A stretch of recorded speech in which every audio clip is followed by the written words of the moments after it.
Hello everybody, my name is Tazmyn May from the channel Tea Books and Tazmyn, and welcome back to Penguin Platform. Today I'm going to be talking to you about the topics of sexuality and sex education, and I will be recommending you a lot of books that you can learn about those topics through, because let's be honest, school didn't do a good job. I'm going to be recommending you some books that I have read that I can recommend personally, and some books that I haven't yet read or that I've read bits of that I'm very excited to get to myself. I'm 22. I am pansexual, which is similar to bisexual but slightly different. Bisexual means that you are attracted to two or more genders, whereas pansexual means that you're attracted to people regardless of gender. It's a very, very minute difference. I personally don't mind so much anymore if people say that I'm bisexual instead of pansexual, but I know some people do, so always remember to be considerate and polite, always use people's correct pronouns, all that good jazz. Oh, she, her. Hi. The first book that I've read from this pile, I think, is this anthology called Losing It. It's edited by Keith Gray and it has stories from Melvin Burgess, Anne Fine, Mary Hooper, Sophie Mackenzie, my hero Patrick Ness, Barley Ray, and Jenny Valentine. I got this when I was about 12 years old. I knew a little bit about sex. I was young, I was curious, I'd never had conversations about sex with my parents. It was hardly touched on in school, and that it was touched on was looking at it from a purely biological perspective, wasn't going into romantic attachment or anything like that. Just generally very terribly done. So when I saw this, I was like, I just need to know. My parents didn't know that I bought it. I read it and I gave it to a charity shop straight away because I was just so embarrassed to own it. And it was really quite life-changing in a way. I saw a few talks with Patrick Ness at Hay Festival in 2018, and he said that for him personally, the books that have made the biggest impact in his life were books that he read before he was of the appropriate age to read them. And this was that for me. I'll read you a little bit from the blurb. Losing It is an original and thought-provoking collection of stories from some of today's leading writers for young people. Some funny, some moving, some haunting, but all revolving around the same subject: having sex for the first time. This has 8 stories in it, and all of them follow people from different backgrounds. Patrick Ness's story follows 2 boys. His story in here is the only one that deals with a queer relationship, and as someone that was figuring out their sexuality at the time, it meant a lot to me. Even though it was a male-male relationship, it still helped me feel seen. The confusion that they were experiencing was something that I could very much relate to. I don't know if I'd necessarily recommend it to older teenagers, but definitely people that are interested in sex, that haven't had sex yet, that are wanting to have sex. I would really recommend this. It helped me a lot as a child, so here we go. I also read Everything Leads to You by Nina LaCour, and this one I was definitely in my first female-female relationship, because I remember when I finished it, it's a happy ending, but I just started crying because I was on holiday and I missed my girlfriend so much. This follows Emmy, who is just finishing secondary school. She has got a job on a film set as a set designer, an assistant set designer. This excited me a lot because I work in film, TV, theatre, and at that time I knew that that's what I wanted to do. So not only did this tick the boxes of sexuality and, again, a young woman coming to terms with how she is. By this point, she knew that she was queer.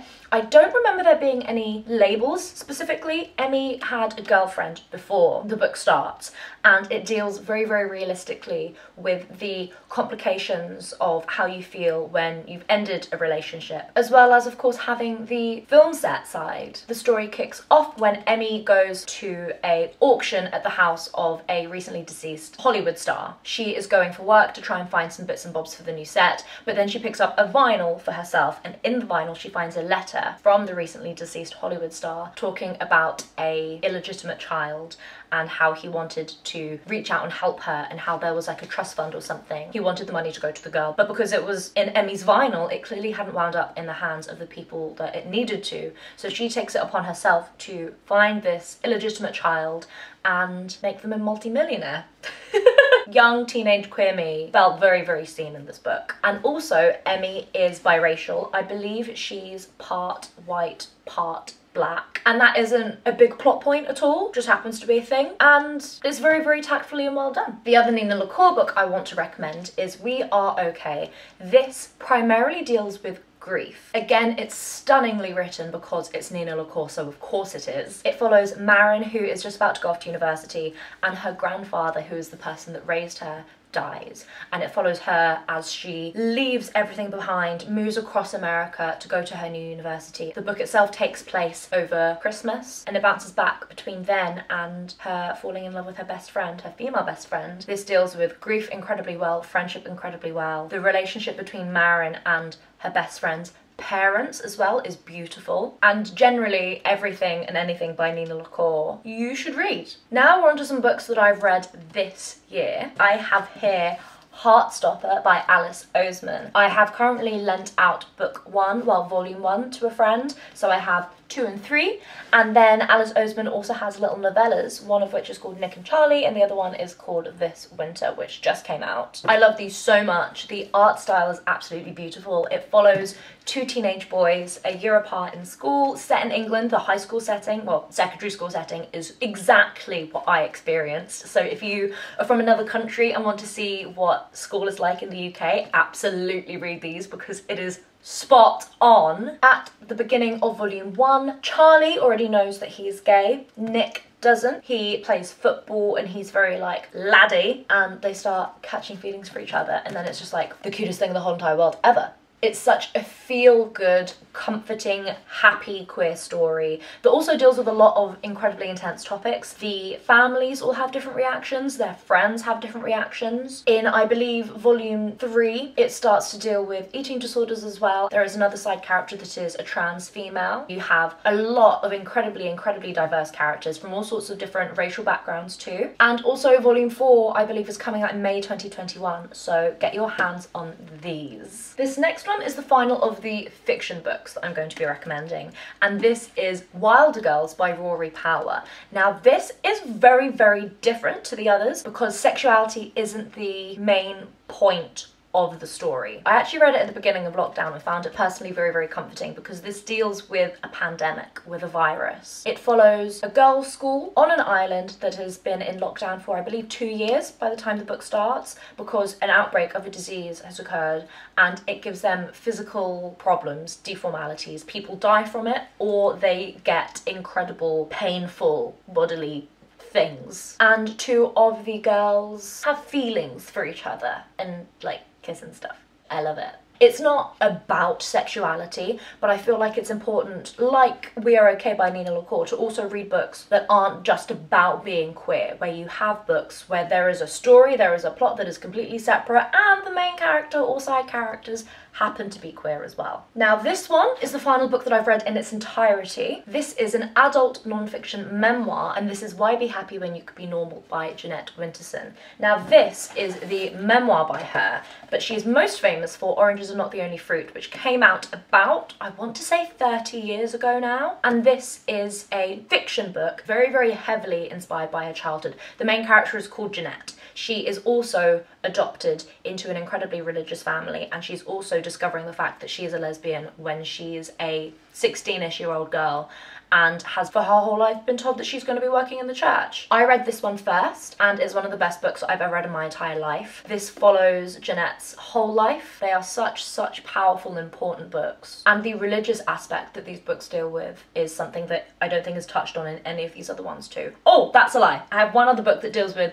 religion as well. I would personally recommend Why Be Happy When You Could Be Normal more than Oranges. If you can, read both. If you're going to read one of them, read this one. Jeanette Winterson, my hero. Now we're on to the books that I have read some bits of or that are on my TBR in general. I'm currently reading How to Have Feminist Sex by Flo Perry. I have had my eyes on this for quite a while. It's a graphic novel, but it's non-fiction, and it's talking about having sex from the perspective of someone that wants to be empowered, that wants to know that they are in control. And it talks about how society has forced us to feel a certain way as women. This talks very much about cisgender women. It does also touch on people that are trans and people that are non-binary as well, and does specify that not all women have vaginas. Similarly to the book Losing It, I would actually recommend this to a lot of young people too. Because of it being written in this format, it's much more approachable and will answer a lot of questions that you have if you are curious and don't really know what to think, where to go, especially if you haven't yet had sex or have just started having sex. I think this could be really, really great and informative. Actually, you can be a feminist and you can have incredible sex, and it can be kinky sex, it can be straightforward heteronormative sex, it can be anything you want it to be,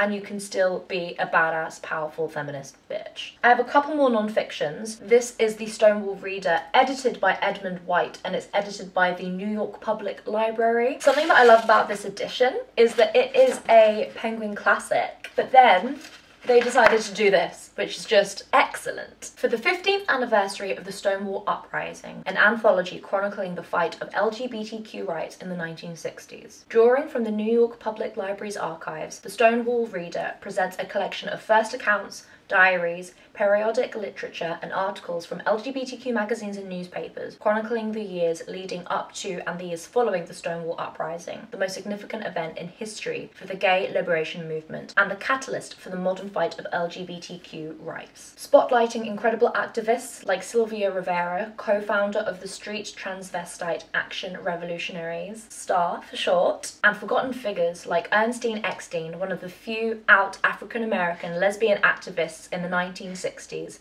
the Stonewall Reader is a powerful testament both to the exceptional people who helped shape a movement and to the crucial event that changed the course of LGBTQ rights in the United States. As a young queer person, I feel the need and almost obligation to learn about the history of my people, our people. Not only is it important to keep fighting now, but also to educate ourselves on what the people before us have been through and how they fought to give us the rights that we have today. I will do the 2 fiction books that I have left that I haven't yet read first, and they are Release by Patrick Ness and Love Frankie by Jacqueline Wilson. This is Jacqueline Wilson's first book dealing with sexuality. Look at that. Oh, amazing. She came out last year. I grew up with Jacqueline Wilson's books, not just Tracy Beaker, but all of them. I read all of her books. So seeing this, not only am I happy for the youth of today that are going to be reading this and seeing themselves in it, but it also feels like a big sigh of relief that Jacqueline Wilson herself can now write about something that has clearly been such an amazingly huge part of her life. Frankie is nearly 14 and she is fascinated by her new friend. She just wants to be with Sally all the time. Sally is lovely when they are alone together, but then ignores her. Frankie doesn't know where she stands. Is Sally just playing games?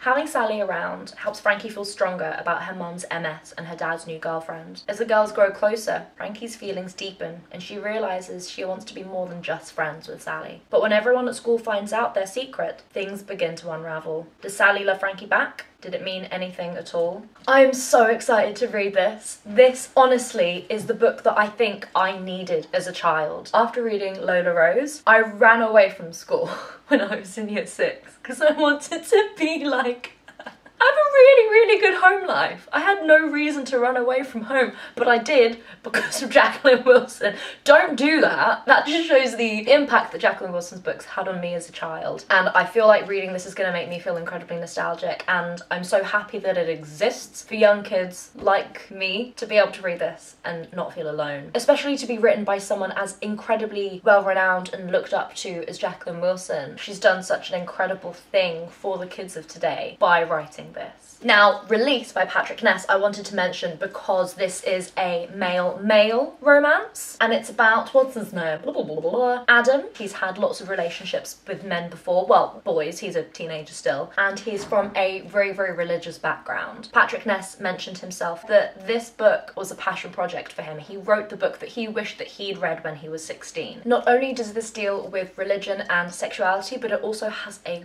ghost in it. I feel like this is going to feel similar tonally to A Monster Calls and The Rest of Us Just Live Here, also by Patrick Ness, because while it deals with normal human being lives, it then also has just that splash of magic and fantasy thrown in there too. And finally, I'm going to talk about Queer City by Peter Ackroyd, Gay London from the Romans to Present Day. Today we live in an era of increasing openness and tolerance, and queer London has become part of the new norm. Ackroyd tells us the story of how it got there, celebrating its diversity, thrills and energy on the one hand, but reminding us of the very real terrors, dangers and risks on the other. Like I mentioned with the Stonewall Reader, I want to read this to educate myself on what our community has been through in the past. And that is All of them! Thank you all so much for watching. I will leave all of the details for these books and where you can buy them down below. I hope you enjoy any and all of the books that you read from this video. Do let me know if you have any other recommendations that cover these topics. Comment down below, message me on social media, tell me what you thought of these books if you've already read them, and thank you all for watching. Mwah!